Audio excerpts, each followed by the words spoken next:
बिस्मिल्लाहिर्रहमानिर्रहीम। आज हम डिस्कस करें स्टैटिस्टिक्स 1। उसका लेक्चर हमारे पास 22 है। हमारे चैनल का नाम आसिफ महमूद एपी मैथमेटिक्स है। यहाँ पर FSc, BS, BSc, MSc mathematics को डिस्कस किया जाता है। आप हमारे चैनल को सब्सक्राइब करें, लाइक करें और आगे शेयर करें। आज हम very very important topic discuss करेंगे, बाइनोमियल फ्रीक्वेंसी डिस्ट्रीब्यूशन। आपने पहले पढ़ी थी बाइनोमियल डिस्ट्रीब्यूशन, बाइनोमियल डिस्ट्रीब्यूशन या बाइनोमियल पढ़ी थी आपने, डिस्ट्रीब्यूशन पढ़ी थी आपने। P ऑफ x या आपने लिखा था f of x is equal to x n c x p की पावर x q की पावर n माइनस x। आपने बोला था इसके दो पैरामीटर थे, दो पैरामीटर इसके थे n और p। तो आप q निकालते थे 1 माइनस p। यहाँ जो q थी ये हमारे पास थी प्रोबेबिलिटी ऑफ फेलियर, और जो हमारे पास p थी ये थी प्रोबेबिलिटी ऑफ सक्सेस। तो आज हम डिस्कस करेंगे बाइनोमियल फ्रीक्वेंसी डिस्ट्रीब्यूशन। देखें यहाँ पे कैपिटल N हमारे पास है नंबर्स ऑफ एक्सपेरिमेंट्स।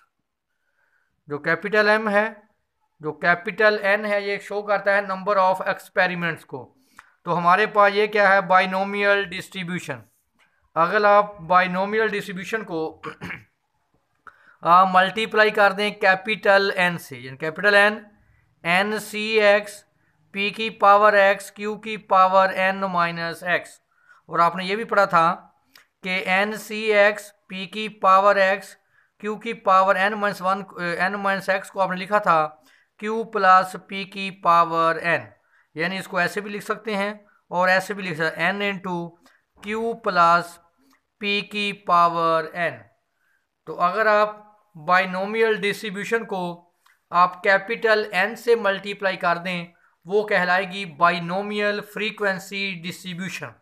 और N यहाँ पे हमारे पास नंबर ऑफ ट्रायल है, और P और Q के बारे में मैं ऑलरेडी प्रीवियस लेक्चर में आपको बता चुका हूँ। हमारे पास यहाँ एग्जाम्पल है 8.6, 6 डाइज आर थ्रोन। देखें हमने 6 डाई को थ्रो करना है, जो हमारे पास स्मॉल n है वो 6 है। थ्रो 729 टाइम्स, हमने 6 डाइज को थ्रो किया 729 टाइम्स, जो कैपिटल N से डिनोट करते हैं। How many times do you expect at least 3 dies throw show 5 और 6। हमने डाइज को कम से कम एट लीस्ट 3 डाइज, क्या कम से कम 3 डाइज, क्या लिख सकते हैं 0 1 2 3। अब यहाँ देखें, अब जब आप एक डाई को थ्रो करते हैं उसकी सैंपल स्पेस क्या होती है 1 2 3 4 5 6। अगर आप देखें तो आगे पास नंबर ऑफ सैंपल स्पेस हैं 6। जब आपने थ्रो किया जो आउटकम ऊपर आए वो क्या 5 और 6, 5 6। तो नंबर ऑफ एलिमेंट ए में कितने हैं 2, 1 2। तो जब आप P निकालेंगे probability number of event A over number of sample space, तो क्या आएगा 2/6। तो P की वैल्यू हमारे पास क्या आएगी 1/3। जब आप Q फाइंड करेंगे तो 1 माइनस P, 1 माइनस P की वैल्यू 1/3, तो क्या आएगा 2/3। देखें P की वैल्यू हमारे पास आ गई 1/3, Q की वैल्यू 2/3। स्मॉल n हमारे पास 6 है और कैपिटल N है 729। तो देखें हमारे पास Q भी, P, N और कैपिटल N।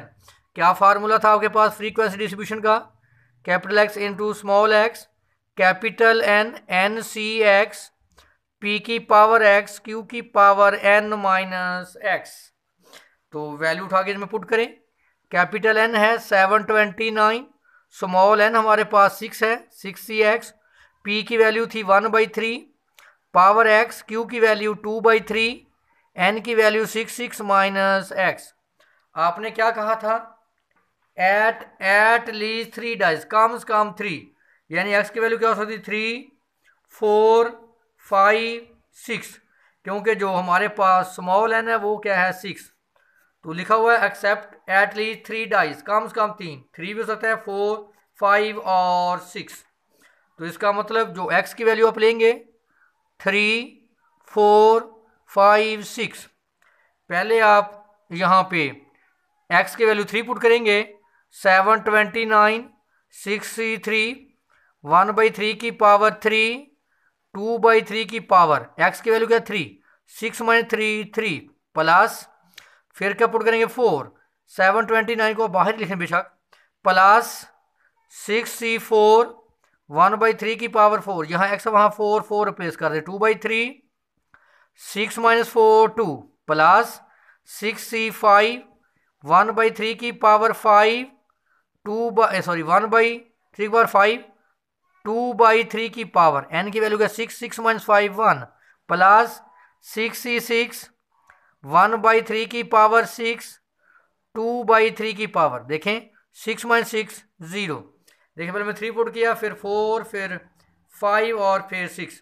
इन सब को जब आपने कैलकुलेटर से सॉल्व कर लेंगे तो हमारे पास आंसर क्या आएगा 233। नेक्स्ट हमारे पास एग्जाम्पल है, very very very important example. A certain event is believed to follow the binomial distribution n in 1024 samples of 5 results। देखिए हमारे पास जो टोटल सैंपल्स हैं वो 1024 है, उनका जो रिजल्टेंट है वो क्या है 5, यानी स्मॉल एन क्या है 5, was observed once 405 times and twice 270 times, find p and q। देखिए हमारे पास अगर आप फ्रीक्वेंसी डिस्ट्रीब्यूशन देखें वो था capital X into small X, capital N, N C X, P की पावर एक्स, क्यू की पावर एन माइनस एक्स। अगर हम एक्स की वैल्यू 0, 1, 2 तक लें तो जब आप 0 पुट करेंगे यहाँ पे एफ ऑफ एक्स 0, यहाँ पुट करें capital N, N C 0, X की वैल्यू पहले 0, जहाँ एक्स है वहाँ 0 0 0 रिप्लेस कर दें, एन सी 0, पी की पावर 0, क्यू की पावर एन। आपने पढ़ा हुआ है कि एन सी 0 भी 1 होता है, एन सी 1 का आंसर एन। अगर एन सी 2 होगा तो उसका आंसर लिखते हैं एन, एन माइनस 1/2। तो ये हमारे पास आ जाएगा एन, पी की पावर अगर आप 0 लेंगे तो आंसर 1, एन हमारे पास क्यू की पावर एन। अब आप एक्स की वैल्यू 1 लेंगे, यहाँ एक्स की वैल्यू 1 रिप्लेस कर दें इसमें, तो एन सी 1, पी की पावर 1, क्यू की पावर एन माइनस 1।